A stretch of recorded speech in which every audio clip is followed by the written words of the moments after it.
Sorry, चलो ठीक है। तो नेक्स्ट टॉपिक है हमारा मेंडल्स लॉ ऑफ इनहेरिटेंस, ठीक है, जो भी हमने पूरा भी पढ़ा, mono hybrid cross, di hybrid cross, उसके बेसिस पर ही मेंडल ने 3 लॉज दिए थे, ठीक है, जो कि पहला हमारा है लॉ ऑफ डोमिनेंस, सेकंड है हमारा लॉ ऑफ सेग्रीगेशन, थर्ड है हमारा लॉ ऑफ इंडिपेंडेंट असॉर्टमेंट, ठीक है। तो सबसे पहले हम देख लेते हैं what is law of dominance. Okay, तो what do you mean by dominance is like capital T and the one is small t. Here the dominant is capital T. This is tall and this is dwarf, ठीक है। और अगर capital T small t साथ में आ जाएंगे तो dominant कौन सा रहेगा, कैपिटल T ही रहेगा, जिसके कारण ये क्या शो करेगा, अपना टॉल कैरेक्टर शो करेगा, उसको सप्रेस कर देगा, ठीक है। तो ये लोग में क्या बोलते हैं, this law states that when two alternative forms of a trait और द कैरेक्टर, जीन्स और द अलील, जीन्स मैंने आपको बताया था कैपिटल T स्मॉल t होता है जीन्स, अलील होते हैं कैपिटल T एक अलील है, स्मॉल t दूसरा अलील है, तो 2 अलील मिलकर क्या बनाते हैं, एक जीन बनाते हैं, या फिर आप जीन को ऐसे बोल सकते हो कि अलीलिक पेयर जो होते हैं उनको हम जीन कहते हैं, ठीक है, ठीक है। Which are present in an organism, only one factor express itself in the F1 generation, ठीक है। उसके बाद क्या लिखा है, progeny and is known as the dominant character. Dominant character कौन सा होगा, जो कि अपना कैरेक्टर जो है वो एक्सप्रेस करेगा, जो अपना ट्रेड क्या करेगा, एक्सप्रेस करेगा, जैसे यहाँ पे टॉल ने एक्सप्रेस करा। मान लेते हैं अब हम यहाँ पर ये राउंड है और ये रिंकल्ड है, तो यहाँ पे कौन एक्सप्रेस करेगा, राउंड वाला एक्सप्रेस करेगा। अब हम मान लेते हैं यहाँ पर ये येलो है और ये वाला हमारा यहाँ पर ग्रीन है, तो यहाँ पे हमारा येलो वाला एक्सप्रेस करेगा। तो डोमिनेंट कौन दिख रहा है हमें, जो हमने कैपिटल लेटर में लिखा है, ठीक है। तो जो कैपिटल लेटर वाला है वही अपना कैरेक्टर शो करेगा या फिर ट्रेड शो करता है। ये हमारा किस में हम पढ़ते हैं, लॉ ऑफ डोमिनेंस में, ऐसा मेंडल के अनुसार था। फिर उसके बाद आते हैं लॉ ऑफ सेग्रीगेशन पर या फिर law of purity of gametes, ठीक है। इसमें क्या होता है, this law states that the factor of the alleles और a pair of a pair segregate from each other during gamete formation such that an example of recessive only one factor, they do not show any blending but simple remain together. Homozygous parent produces all gametes that are similar.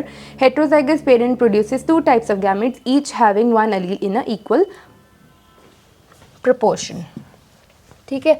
देखो अब law of segregation में क्या होता है कि segregate करेंगे। Segregate कैसे होता है, जैसे कि अब हमने देखा था कि भाई कैपिटल T स्मॉल t है, अब अगर हमें इसके गैमेट सेपरेट करने हैं तो वो कैसे होते हैं, कैपिटल T हम अलग लिख देते हैं, स्मॉल t हम अलग लिख देते थे। फिर उसके बाद यहाँ पर स्मॉल t अगर होता था तो हम यहाँ पर क्या करते थे, कैपिटल स्मॉल t अलग कर देते।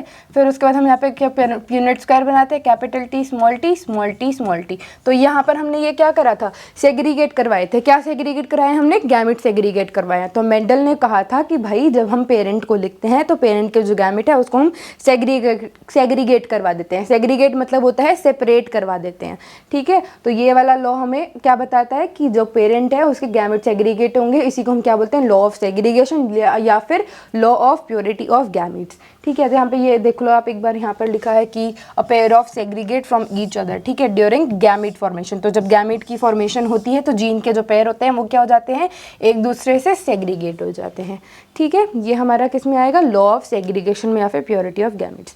नेक्स्ट हमारा लास्ट लॉ क्या है, लॉ ऑफ इंडिपेंडेंट असॉर्टमेंट। अब इसमें अगर मैं आपको सिंपल सा डिफरेंस बताऊं तो हम सिंपली देख सकते हैं कि जब ये सेग्रीगेशन होता है ये हमने मोस्टली किस में देखा है, मोनोहाइब्रिड क्रॉस में, ठीक है, मोनोहाइब्रिड क्रॉस में।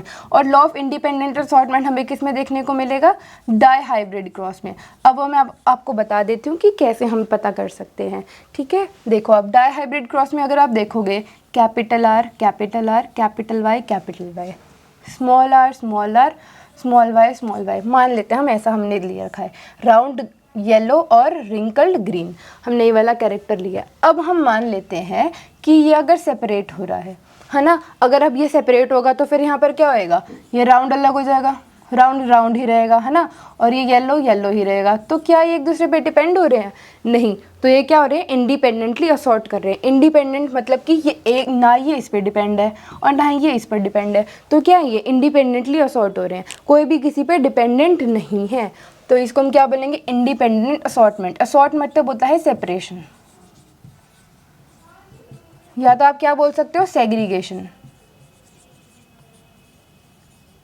ठीक है, या तो आप इसको सेग्रीगेशन बोलिए या तो आप इसको सेपरेशन बोलिए, एक ही बात है, ओके। तो अब यहाँ पर क्या है, लॉ ऑफ इंडिपेंडेंट असॉर्टमेंट, की इंडिपेंडेंटली एक दूसरे से असॉर्ट हो रहे हैं या फिर इंडिपेंडेंटली एक दूसरे से सेपरेट हो रहे हैं।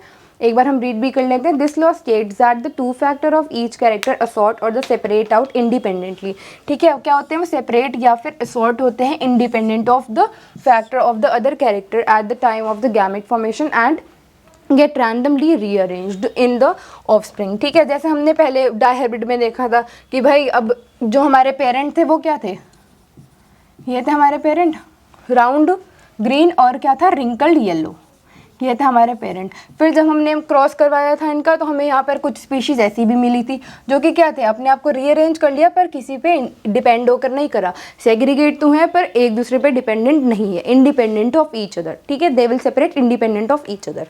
जैसे कि यहाँ पर देखो अब factor of other character at the time of the gamete formation get randomly rearranged in the offspring producing both parental and the new combination. Parental वो होते हैं जो पेरेंट की तरह ही सेम स्पीशीज आती है, उसको हम पेरेंटल बोलते हैं। नॉन पेरेंटल उसको बोलते हैं, जैसे कि यहाँ पर क्या था, ये राउंड ग्रीन और यहाँ पर हमारा क्या है, राउंड येलो, यहाँ पर हमारा ये क्या है, रिंकल्ड येलो और यहाँ पर हमारा क्या है, रिंकल्ड ग्रीन। तो ये क्या है, ये नॉन रिकॉम्बिनेंट है, यहाँ पे आप इसको सीधा बोल सकते हो नॉन पेरेंटल, और ये क्या है, हमारा पेरेंटल जीन्स है।